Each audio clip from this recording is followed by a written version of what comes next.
নমস্কাৰ এই মুহূৰ্তত আহি পৰিছে ৰাতিপুৱাৰ কেইবাটাও গুৰুত্বপূৰ্ণ খবৰ। আজি 14 মে অসমৰ লগতে ভাৰতৰ বিভিন্ন প্ৰান্তৰ পৰা ৰাতিপুৱাৰ কেইবাটাও খবৰ একেলগে যুগুতোৱা হৈছে। এই মুহূৰ্তত জনাই আছো ৰাতিপুৱাৰ গুৰুত্বপূৰ্ণ খবৰ। ৰাজ্যৰ মুছলমান সমাজৰ বাবে সলনি হৈছে সকলো নিয়ম। মুখ্যমন্ত্ৰী ডক্টৰ হিমন্ত বিশ্ব শৰ্মাই বৃহৎ ঘোষণা কৰিছে। ৰাজ্যৰ মুছলমান সমাজৰ বাবে কেইবাটাও নিয়ম সলনি কৰা হৈছে আৰু নিয়ম সলনিৰ লগে লগেই ৰাজ্যৰ মুছলমান সমাজত বৃহৎ পৰিৱৰ্তন আহি পৰিছে।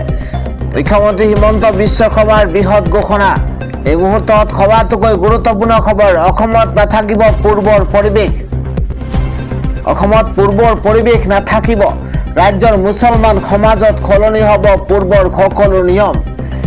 ব্ৰেকিং নিউজ এই মুহূৰ্তত জনাইছো মুছলমান সমাজৰ বাবে বৃহৎ পৰিৱৰ্তন আহি পৰিছে। শৰীয়ত আইনৰ মতে নচলিব মুছলমান সমাজ। বিবাহ কেৱল কবুলহে বুলি ক'লে নহ'ব।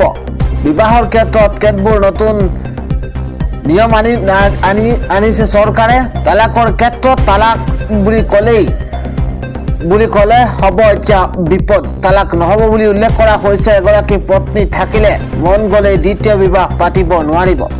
সবাতোকৈ গুৰুত্বপূৰ্ণ খবৰ, দেশৰ নাগৰিকৰ বাবে উমৈহতীয়া আইনৰ ব্যৱস্থা কৰা হৈছে। বিলুপ্ত হ'ব ধৰ্ম, জাতি, সম্প্ৰদায় ভেদে চলি থকা সুকীয়া আইন। দেশৰ সংবিধানৰ নিৰ্দেশনাত্মক নীতিত দেৱানী বিধিৰ কথা উল্লেখ আছে। অসমত বন্ধ হ'ব লিভ ইন ৰিলেশ্যনশ্বিপ। গুৰুত্বপূৰ্ণ খবৰ, বিবাহৰ পূৰ্বেই একেলগে বসবাস কৰিব নোৱাৰিব প্ৰেমিক প্ৰেমিকাই। লিভ ইনৰ বাবে ল'ব লাগিব পিতৃ মাতৃ আৰু যাৱতীয় অনুমতি। জনজাতীয় লোকক UCCৰ পৰা বাহিৰত ৰখা হ'ব। সকলো ধৰ্মৰ ক্ষেত্ৰতেই বিবাহৰ পঞ্জীয়ন বাধ্যতামূলক। UCC বলবৎ হ'লে ৰাজ্যত কোনেও কৰিব নোৱাৰিব বহু বিবাহ। নতুন চৰকাৰৰ তৰফৰ পৰা কেতবোৰ নতুন নিয়ম আহি পৰিছে। সম্পত্তি অধিকাৰৰ ক্ষেত্ৰত পুত্ৰৰ সমানে অধিকাৰ থাকিব কন্যাৰ। ৰাজ্যত বেদখলকাৰীৰ বিৰুদ্ধে চলিব মহা অভিযান। উচ্ছেদ চলোৱা হ'ব তাৰ ইংগিত দিছে চৰকাৰে। উচ্ছেদৰ মহাযজ্ঞৰ বাবে ইতিমধ্যে হিমন্ত বিশ্ব শৰ্মা চৰকাৰ সাজু হৈ পৰিছে। শীঘ্ৰেই চলিব ৰাজ্যত প্ৰশাসনৰ বুলডজাৰ। কোনো অবৈধ লোক সাৰি যাব নোৱাৰিব, চলাব প্ৰশাসনে বুলডজাৰ। এই ইংগিত দিছে ৰাজ্যৰ মুখ্যমন্ত্ৰী হিমন্ত বিশ্ব শৰ্মাই। পৰৱৰ্তী খবৰ, UCC ইউনিফৰ্ম চিভিল কোড অহাৰ পূৰ্বেই আৰম্ভ হ'ল বিৰোধ। ইতিমধ্যে বিৰোধিতা কৰিছে কোনো কাৰণতেই নতুন আইনখন বলবৎ হ'বলৈ নিদিয়াৰ হুংকাৰ। এই মুহূৰ্তত এটা গুৰুত্বপূৰ্ণ খবৰ, ৰাজ্যত UCC অহাৰ পূৰ্বেই আৰম্ভ হ'ল বিৰোধ। ইতিমধ্যে এই UCCখনৰ বিৰোধিতা কৰিছে। ইউনিফৰ্ম চিভিল কোড বলবৎ হ'বলৈ নিদিয়াৰ বিৰোধিতা কৰা হৈছে। মুছলমানৰ নিয়মৰ পৰিৱৰ্তন নিবিচাৰে বদৰুদ্দিন আজমলে। মুছলমানৰ নিয়মৰ পৰিৱৰ্তন কেতিয়াও নিবিচাৰে বদৰুদ্দিন আজমলে। UCCৰ বিৰোধিতা কৰা হৈছে। নিকাহ, তালাক, হালাল, ইদ্দত, শৰীয়তৰ কোনো এটা নিবিচাৰে পৰিৱৰ্তন। মুছলমানৰ সৈতে ন্যায় কৰিলেহে ভগৱানেও ন্যায় কৰিব। ভয়ংকৰ ৰূপত এই নতুন আইনৰ বিৰোধ কৰাৰ ঘোষণা। এই মুহূৰ্তত গুৰুত্বপূৰ্ণ খবৰ, কোনো কাৰণতেই এই আইন বলবৎ হ'বলৈ নিদিয়াৰ হুংকাৰ আজমলৰ। কোনো কাৰণতেই এই আইন বলবৎ হ'বলৈ নিদিওঁ বুলি মন্তব্য কৰিছে। ৰাজ্যত UCC অহাৰ পূৰ্বেই আৰম্ভ হৈছে UCCৰ বিৰোধিতা। মুছলমানৰ নিয়মৰ পৰিৱৰ্তন নিবিচাৰে কেতিয়াও বদৰুদ্দিন আজমলে। জনাই গৈছো পৰৱৰ্তী খবৰ, শপত গ্ৰহণৰ 24 ঘণ্টা পাৰ নহওঁতেই হিমন্ত বিশ্ব শৰ্মাৰ তৰফৰ পৰা 24টাকৈ বৃহৎ ঘোষণা কৰা হৈছে। ৰাজ্যবাসীৰ স্বাৰ্থত হিমন্ত বিশ্ব শৰ্মাৰ চৰকাৰখনে গাড়ী দখল কৰাৰ 24 ঘণ্টাৰ নহওঁতেই হিমন্ত বিশ্ব শৰ্মাই 24টাকৈ বৃহৎ ঘোষণা কৰিছে। শপত গ্ৰহণৰ মাত্ৰ 24 ঘণ্টা আৰু তাৰ পাছতেই দেখিবলৈ পোৱা গৈছে এইখন চৰকাৰে 24টাকৈ বৃহৎ ঘোষণা কৰিছে। কি 24 ঘণ্টাৰ পিছতে কি বৃহৎ ঘোষণা কৰিছে প্ৰতিটো আপডেট আমি আপোনালোকৰ বাবে লৈ অহাৰ চেষ্টা কৰিছো। মুখ্যমন্ত্ৰী হিমন্ত বিশ্ব শৰ্মাৰ ঘোষণা যে ইউচিচিৰ পৰা চৰকাৰী চাকৰিলৈকে মন্ত্ৰী বিধায়কৰ পৰা চৰকাৰী বিষয়ালৈকে কেৱল সিমানেই নহয় কনভয়ৰ পৰা পুৰণি গাড়ীলৈকে 24টাকৈ বৃহৎ ঘোষণা ৰাজ্য চৰকাৰৰ। ৰাজ্যৰ প্ৰথমখন বিধানসভা অধিৱেশনতেই আহি আছে ইউচিচি। প্ৰথমটো ঘোষণা কৰিছে চৰকাৰে। প্ৰথমখন কেবিনেট বৈঠকতে বৃহৎ সিদ্ধান্ত গ্ৰহণ কৰিছে। অতি শীঘ্ৰেই অসমত বলবৎ হ'ব ইউচিচি। চাৰিটা গুৰুত্বপূৰ্ণ বিষয়ত কঠোৰ হ'ব। উল্লেখ কৰা হৈছে বিয়াৰ বয়সত থাকিব ন্যূনতম সময়সীমা। ইউচিচি বলবৎ হ'লেই ৰাজ্যত কোনেও কৰিব নোৱাৰিব বহু বিবাহ। ইতিমধ্যে সেই খবৰ জনাইছো। সম্পত্তি অধিকাৰৰ ক্ষেত্ৰত পুত্ৰৰ সমানে কন্যাৰ অধিকাৰ থাকিব। লিভ ইন ৰিলেশ্যনশ্বিপৰ কথা ইতিমধ্যে আপোনালোকক উল্লেখ কৰিছো। জনজাতীয় লোকক ইউচিচিৰ পৰা তাৰ বাহিৰত ৰখা হ'ব। বিভিন্ন ধৰ্মৰ পৰম্পৰাকো ইউচিচিৰ আওতাৰ বাহিৰত ৰখা হ'ব। সকলো ধৰ্মৰ ক্ষেত্ৰত বিবাহৰ পঞ্জীয়ন কৰাটো বাধ্যতামূলক। নামাজ পঢ়াৰ ক্ষেত্ৰত ইউচিচিয়ে কতো বাধা নিদিয়ে বুলি উল্লেখ কৰা হৈছে। 2 লাখ চাকৰিত নিযুক্তিৰ বাবে টাস্ক ফোৰ্স গঠন কৰাৰ কথা উল্লেখ কৰিছে হিমন্ত বিশ্ব শৰ্মাৰ চৰকাৰে। মুখ্য সচিবৰ নেতৃত্বত টাস্ক ফোৰ্সে 3 মাহৰ ভিতৰত প্ৰতিবেদন দাখিল কৰিব। 21, 22, 25 আৰু 26 মে'ত অসম বিধানসভাৰ অধিৱেশন অনুষ্ঠিত হ'ব।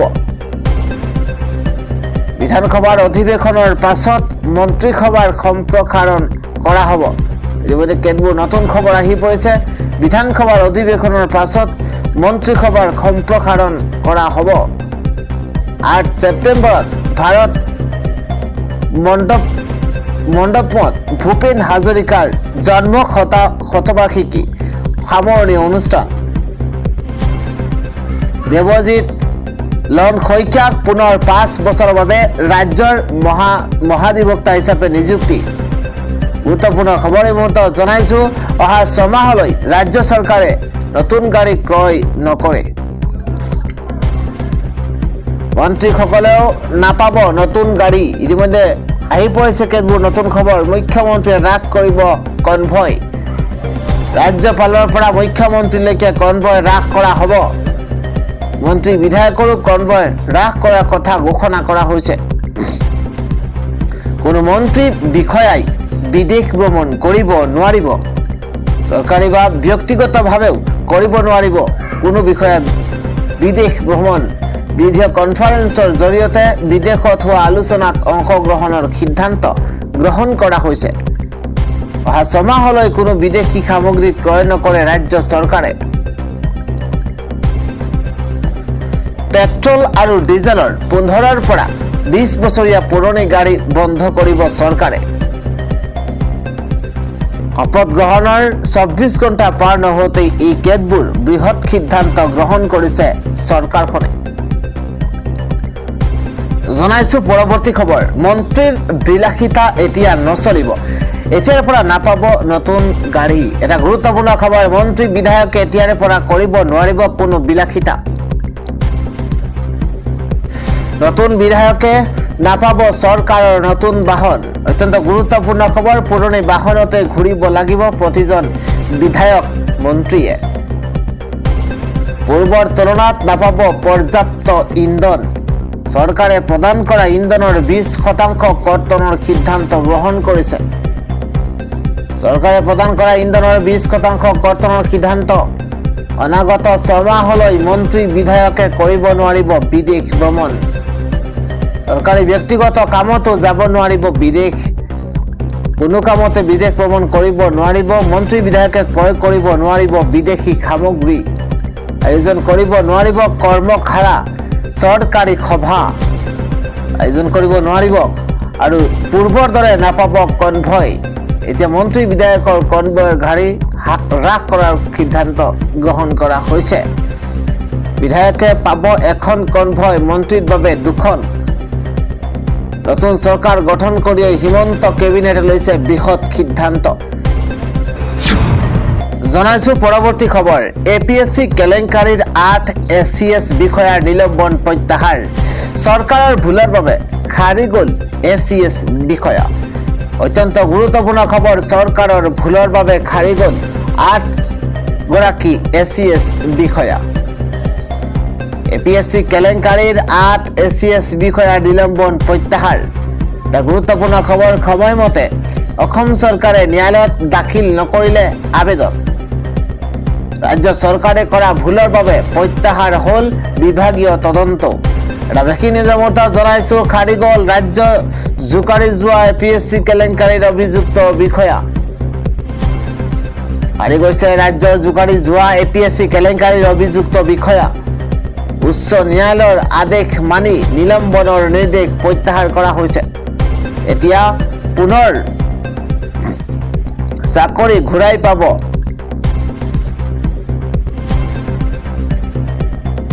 আট ৰাজপবিত্ৰ বিষয়াই পুনৰ চাকৰিত মকৰলৰ সুযোগ দিব লাগিব খুদ ৰাজ্য চৰকাৰে ধোৱা চাঙত উঠি ন্যায়াধীশ বিপ্লৱ শৰ্মাৰ প্ৰতিবেদন এই মুহূৰ্তত গুৰুত্বপূৰ্ণ খবৰ ধোৱা চাঙত উঠি ন্যায়াধীশ বিপ্লৱ কুমাৰ শৰ্মাৰ প্ৰতিবেদন চাকৰি ঘূৰাই পোৱা বিষয়া কেইজন ক্ৰমে ত্ৰিদীপ ৰয় আকাশী দুৱৰা বিক্ৰম আদিত্য বৰা ধীৰাজ কুমাৰ জৈন ধ্ৰুৱজ্যোতি হাতী বৰুৱা আৰু হিতৈষ মজুমদাৰ চৰকাৰৰ ভুলৰ বাবে খাৰি গ'ল 8 এসিএস বিষয়া জনাইছো পৰৱৰ্তী খবৰ বিপদত পৰিছে এতিয়া বিজেপি বিধায়ক নিৰ্বাচনত জয়ী হোৱাৰ পাছত পাহৰিলে সকলো দায়িত্ব এটা ব্ৰেকিং এই মুহূৰ্তত জনাইছো দায়িত্ব পালন নকৰি বিপদত পৰিছে এতিয়া বিজেপি বিধায়ক দায়িত্ব পালন নকৰি বিপদত পৰিছে বিজেপি বিধায়ক এটা গুৰুত্বপূৰ্ণ খবৰ নিৰ্বাচনত জয়ী হোৱাৰ পাছত পাহৰিলে সকলো দায়িত্ব নিৰ্বাচনত জয়ী হোৱাৰ পাছত সকলো দায়িত্ব পাহৰিছে ৰাইজক গুৰুত্ব নিদিয়া বিজেপি বিধায়কক উচিত শিক্ষা দিছে এইবাৰ জনতাই বিগ ব্ৰেকিং ডাঙৰ খবৰ ৰাইজক গুৰুত্ব নিদিয়া বিজেপি বিধায়কক উচিত শিক্ষা দিছে জনতাই হাৰিয়ানাৰ পানীপটৰ বিধায়ক প্ৰবোধ বিজয়ৰ কাৰ্যালয়ত আচৰিত ঘটনা সংঘটিত হৈছে জাবৰেৰে ভৰা প্ৰকাণ্ড ট্ৰলি কাৰ্যালয়ৰ বাহিৰত খালী কৰে সকলো অনাময় কৰ্মীয়ে বিধায়কগৰাকীৰ কাৰ্যালয়ত গৈ জাবৰ পেলাইছে পৌৰসভা পৰিষদ নিগমৰ কৰ্মচাৰীসকলৰ বিৰুদ্ধে অৱহেলাৰ অভিযোগ উত্থাপন হৈছে এই মুহূৰ্তত গুৰুত্বপূৰ্ণ খবৰ পৌৰসভা পৰিষদৰ নিগমৰ কৰ্মচাৰীসকলৰ বিৰুদ্ধে অৱহেলাৰ অভিযোগ কৰ্মচাৰীৰ ধৰ্মঘট আৰু প্ৰতিবাদক আওকাণ কৰি বিপদত পৰিছে চৰকাৰ 1997 পৰা 2026 লৈ স্থায়ী অনাময় কৰ্মচাৰী দিয়া নাই নিযুক্তি প্ৰায় 40 বছৰ ধৰি নতুন পদ সৃষ্টি হোৱা নাই খালি পদসমূহ পূৰণ কৰা নাই চৰকাৰখনে যাৰ বাবে 22 দফীয়া দাবীৰে 11 দিন ধৰি কৰ্মীসকলৰ ধৰ্মঘট অগ্নি নিৰ্বাপক বাহিনীৰ কৰ্মচাৰীসকলেও 8 এপ্ৰিলৰ পৰা কৰে ধৰ্মঘট চৰকাৰৰ বিৰুদ্ধে কৰ্মচাৰীৰ ক্ষোভৰ এতিয়া ৰাজপথত ঘটিছে বিস্ফোৰণ মুহূৰ্তত গুৰুত্বপূৰ্ণ খবৰ কৰ্মচাৰীসকলে চাফা কৰাৰ বিপৰীতে নিজেই লেতেৰা কৰিবলৈ আৰম্ভহে কৰিছে চহৰখনৰ মূল বজাৰসমূহত জাবৰ জোথৰ খিচৰিত কৰে দোকানী আৰু পথচাৰীক যথেষ্ট অসুবিধাৰ সৃষ্টি কৰে এই ঘটনাই ৰাজ্যখনৰ মুখ্যমন্ত্ৰীয়ে প্ৰতিশ্ৰুতি ভংগ কৰাৰ অভিযোগ উঠিছে দায়িত্ব পালন নকৰি বিপদত বিজেপি বিধায়ক জনাইছো পৰৱৰ্তী খবৰ ইন্ধনৰ নাটনি মূল্য বৃদ্ধি এয়াৰ ইণ্ডিয়াই বাতিল কৰিলে আন্তঃৰাষ্ট্ৰীয় বিমানৰ সেৱা জুন মাহৰ পৰা আগষ্টলৈ কেইবাখনো আন্তঃৰাষ্ট্ৰীয় বিমানৰ চলাচল স্থগিত সেৱা স্থগিত দিল্লী চিকাগো দিল্লী নিউয়ৰ্ক আৰু মুম্বাই নিউয়ৰ্কলৈ বিমান সেৱা ছান ফ্ৰান্সিস্কো আৰু টৰন্টোৰ পেৰিছ বিমানৰ সংখ্যা হ্ৰাস কৰা হৈছে জনাইছো পৰৱৰ্তী খবৰ কংগ্ৰেছ সহজে শাসনলৈ নাহে হিমন্ত বিশ্ব শৰ্মাৰে হিমন্ত বিশ্বৰে যুঁজ দিয়া সহজ নহয় হিমন্ত বিশ্বৰ প্ৰতিভা আৰু কষ্ট কৰিব পৰা গুণৰ অধিকাৰী হ'ব লাগিব গৌৰৱ গগৈ মুছলমানৰ আজিৰ অৱস্থাৰ বাবে নিজেই জগৰীয়া মুছলমানৰ আজিৰ অৱস্থাৰ বাবে তেখেতসকল নিজেই জগৰীয়া কংগ্ৰেছ এআইডিএফক পৰাজিত কৰি আহি চাঞ্চল্যকৰ অভিযোগ তৃণমূলৰ বিধায়ক চেয়াৰমান আলী আহমেদ হিমন্ত বিশ্ব শৰ্মা কেবিনেটৰ ইউচিচি বলবৎৰ সিদ্ধান্তক লৈ বিস্ফোৰক মন্তব্য কৰিছে চেয়াৰমান আলী আহমেদ ভাৰতৰ হাতত মজুত আছে 2 মাহৰ ইন্ধন ভাৰতৰ হাতত মজুত আছে 2 মাহৰ ইন্ধন কেন্দ্ৰীয় পেট্ৰলিয়াম মন্ত্ৰীয়ে প্ৰকাশ কৰিছে এই তথ্য এই মুহূৰ্তত গুৰুত্বপূৰ্ণ খবৰ মধ্যপ্ৰাচ্যৰ যুদ্ধৰ প্ৰভাৱ পৰিছে এছিয়াত প্ৰধানমন্ত্ৰীয়ে দেশবাসীক কমকৈ ইন্ধন ব্যৱহাৰ কৰিবলৈ জনাইছে আহ্বান জনাইছে এতিয়া মজুত আছে 69 দিনৰ তেল 45 দিনৰ ৰন্ধন গেছ গুৰুত্বপূৰ্ণ খবৰ দেশৰ জনতা আতংকিত হোৱাৰ কোনো ধৰণৰ প্ৰয়োজন নাই দেশত নাটনি হোৱা নাই খাৰুৱা তেল বা ৰন্ধন গেছ প্ৰায় 2 মাহৰ বাবে সম্পূৰ্ণ মজুত আছে ইন্ধন গেছ প্ৰায় 2 মাহৰ বাবে মজুত আছে কোনো চিন্তা কৰাৰ প্ৰয়োজন নাই আশ্বাস দিলে ইতিমধ্যে কেন্দ্ৰীয় পেট্ৰলিয়াম মন্ত্ৰী হৰদীপ সিং পুৰীয়ে জনাইছো পৰৱৰ্তী খবৰ ৰাজপথৰ পৰাই জব্দ কৰা হ'ব এতিয়া বাহন প্ৰথমখন কেবিনেটতে হিমন্ত বিশ্ব শৰ্মাৰ বৃহৎ ঘোষণা এই মুহূৰ্তত এটা গুৰুত্বপূৰ্ণ খবৰ ৰাজ্যৰ লাখ লাখ বাহনৰ গৰাকীলৈ বৃহৎ খবৰ আহি পৰিছে জব্দ কৰা হ'ব ৰাজপথৰ পৰা এতিয়া আপোনাৰ বাহন ৰাজপথৰ পৰাই আপোনাৰ প্ৰিয় বাহন জব্দ কৰা হ'ব প্ৰথমখন কেবিনেটত এই সিদ্ধান্ত 15 বছৰ পুৰণি বাহন আপোনাৰ পৰা কাহিনীব চৰকাৰে অসমৰ ৰাজপথত চলিব নোৱাৰিব 15 বছৰ পুৰণি বাহন 15 বছৰ পুৰণি বাহন চলালেই পৰিব আপুনি বিপদত বাহনৰ গৰাকী বিপদত পৰাটো নিশ্চিত সকলো 15 বছৰ পুৰণি বাহন জব্দৰ সিদ্ধান্ত অসম কেবিনেটৰ ইন্ধনৰ ব্যৱহাৰ হ্ৰাস কৰিবলৈ ডাঙৰ সিদ্ধান্ত লৈছে হিমন্ত বিশ্ব শৰ্মা কেবিনেটে সকলো 15 বছৰ পুৰণি বাহন জব্দৰ সিদ্ধান্ত লৈছে অসম চৰকাৰে